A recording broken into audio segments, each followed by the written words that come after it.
Today we're making another table, but we're going to do something different.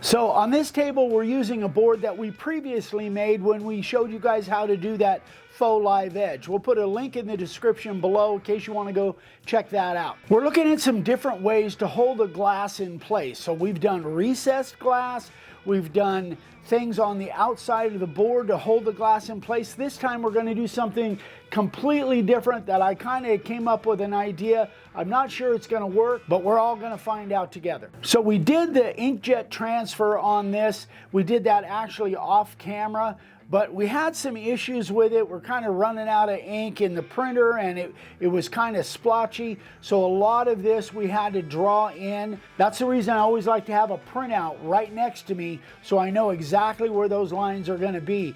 But the layout itself is okay. I can make it work, but it was kind of splotchy. Anyway, we're going to work our way through it and I'm sure it's going to come out just fine.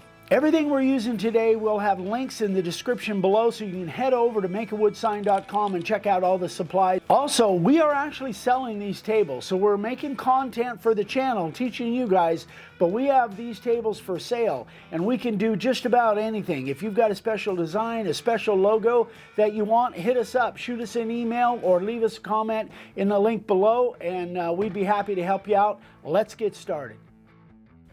All right, guys. We made a big mistake with this one. What we should have done is we should have sanded this whole thing off.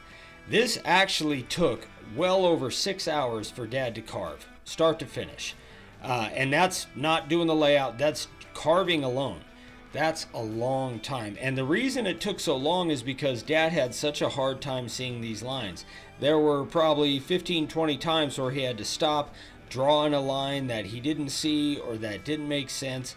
We should have just started over from the beginning. However, we have kind of a hard time doing that. We like to try to just push through and get it knocked out and get it done. That was a mistake on this one. So Dad started off with a profile bit at 3/16 of an inch deep. Now, there was a lot of stuff in here. One of the hardest parts about this table was the background, which I don't mean the background of the carving, but the background of the actual artwork. There were a ton of really small lines, like what Dad's doing here, all these small horizontal lines, or wait, no, that's horizontal, not vertical. But there was a ton of small horizontal lines, and it was just kind of giving some texture to the background to give it that desert look. That was really tough because there's a border around the horses, around the cactuses, and all that stuff, and trying to get it right with a bad layout was a mistake. So if you guys are doing something and you're getting ready to carve and you're second guessing your layout and thinking like, that's not really very good, these lines aren't super clear, do yourself a huge favor. Sand it off and lay it out again. I know it sucks. I really hate doing that, but sometimes it will actually save you some time instead of struggling through the carving. So learn from our mistakes. Do your layout proper. Once it's done proper, then the carving is cake. When you're carving a big board that you glued up like we are here, I think we had 6 pieces of redwood in this one. It'll carve different depending on where you are in the board. There might be one board that's real grainy in the middle, but the top and bottom are nice and soft with no grain, and that creates a bit of an issue when you have a line going through several boards. Like if you start at the top and everything looks good, it feels good, there's no grain, and then you hit that second board where the grain is, it can throw you off. So don't be afraid to go slow and also go over the same spot several times to try to take out any wobbles in the line or any mistakes. Dad went over a lot of areas several times because there were some grainy parts that he didn't like the look of after his first pass. Now once the profile work is done, Dad's got his 90-degree bit in at 1/4 of an inch deep. One thing we didn't really decipher in the video, because this is so much carving, is that once Dad got his initial profile done at 3/16, he dropped the profile bit down to 1/4 of an inch deep and he went over everything again. And that gives you a lot more room, especially with artwork like this, because there's some artwork that's nice and simple and you can tell exactly what it is, but this is not really one of them. This is a piece of artwork that as you get closer to it, it kind of gets difficult to see what it is. You stand 5 or 6 feet away and it's like, oh man, that looks really cool. So there's a lot of areas in here that need to be taken out, but it's hard to tell when you're right up on it that they need to go. That's why some of these big splotches are in there for the layout, to tell Dad that, hey, that whole thing needs to come out. So you really want to be careful to only take out what you need to take out. And a little tip for you guys, when you have a project that's gonna take hours, take some breaks. Dad probably took 3 or 4 breaks throughout this whole process.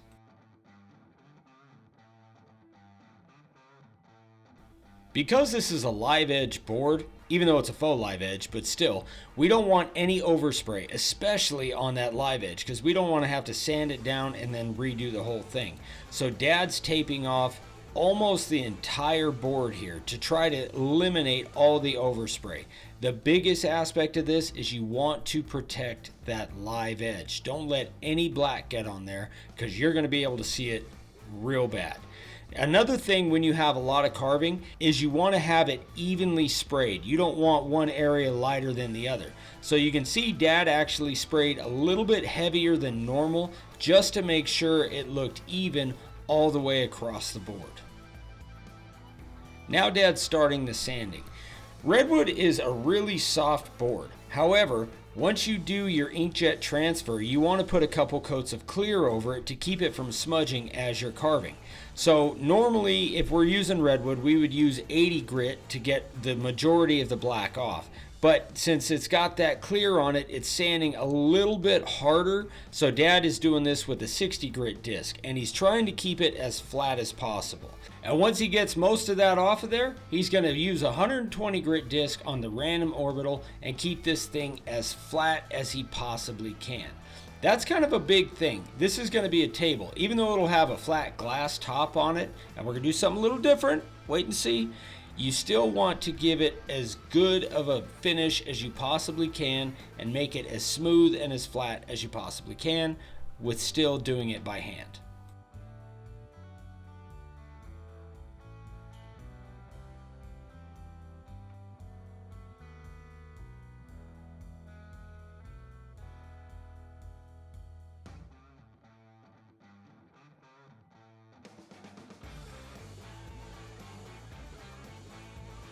For the clear coat on this, we went with water-based Helmsman spar urethane.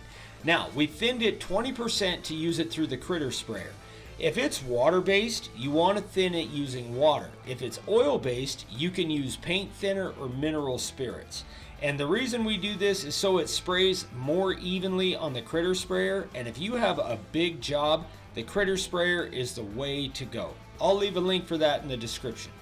Over the course of about 4 days, we put on around 15 to 18 coats of Helmsman, and man, that buildup looks good.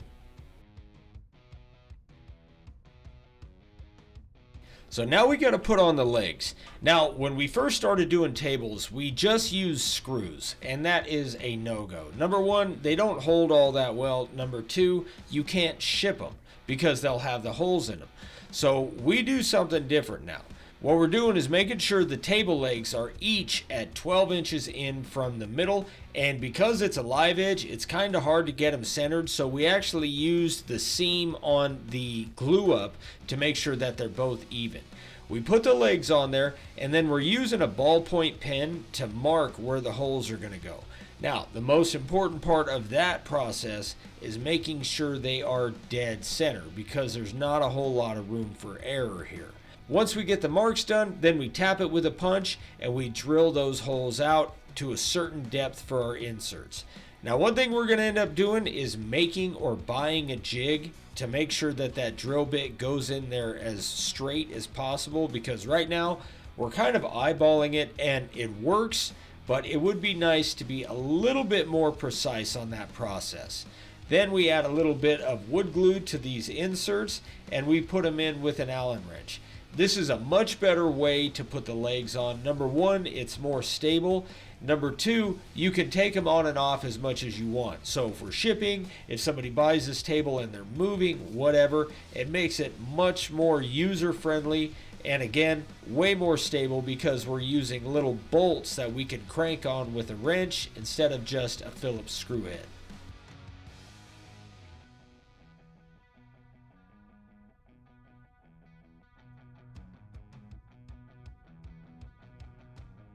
Now that we have all the inserts in, we actually had to take the legs off so we could flip this around and insert the glass. Now, here's what we did completely different. We are actually using these little standoffs to raise the glass above the table. These raise it about 1/4 of an inch. Now, these are not the best ones. This is our first time doing this. So basically the way it works is we put these standoffs where we want, the glass sets on the little rubber piece, and then you screw the top on. It's pretty simple, but it's a little bit more difficult than we expected.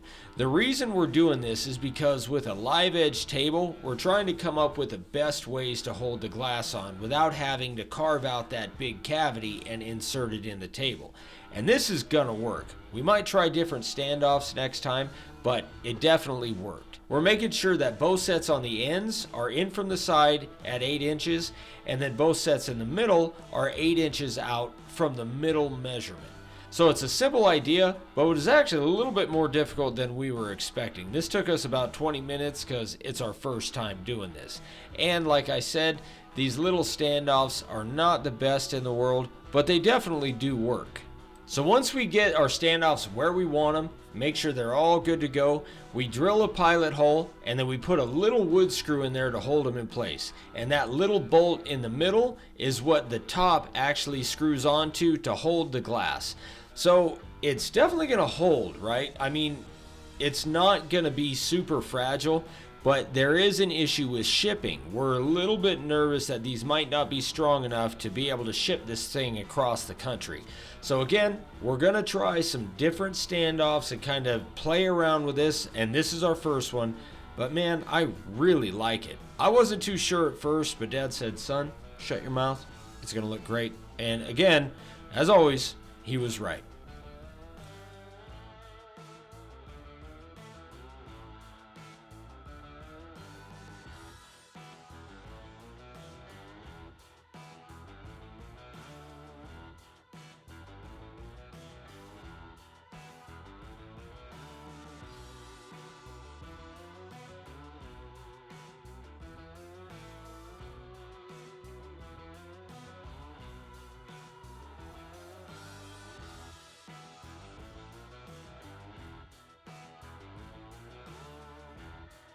All right, folks, there it is. We're completely done with it now. This is another table for the Las Vegas show in December. So this is the first one that we've done with the little chrome standoffs. And you know what? I'm really happy with it. I think that I will get some different kinds of standoffs. They're not quite as protruding from the surface as much as I thought that they would be. So I'm gonna play around with some different ones, but we needed a way without cutting a cavity and have that glass completely set into the table. This saves us a lot of time, and honestly, I think it looks really cool. I love the way the glass stands above the surface of the table itself, and then being chrome like that, I think it gives it a really neat look. So let us know what you guys think. So thanks for watching, guys. Go check out the website, makeawoodsign.com. Everything that we used on here, we have for sale over on our website. We appreciate you watching, guys. We'll see you on the next one. Bye-bye.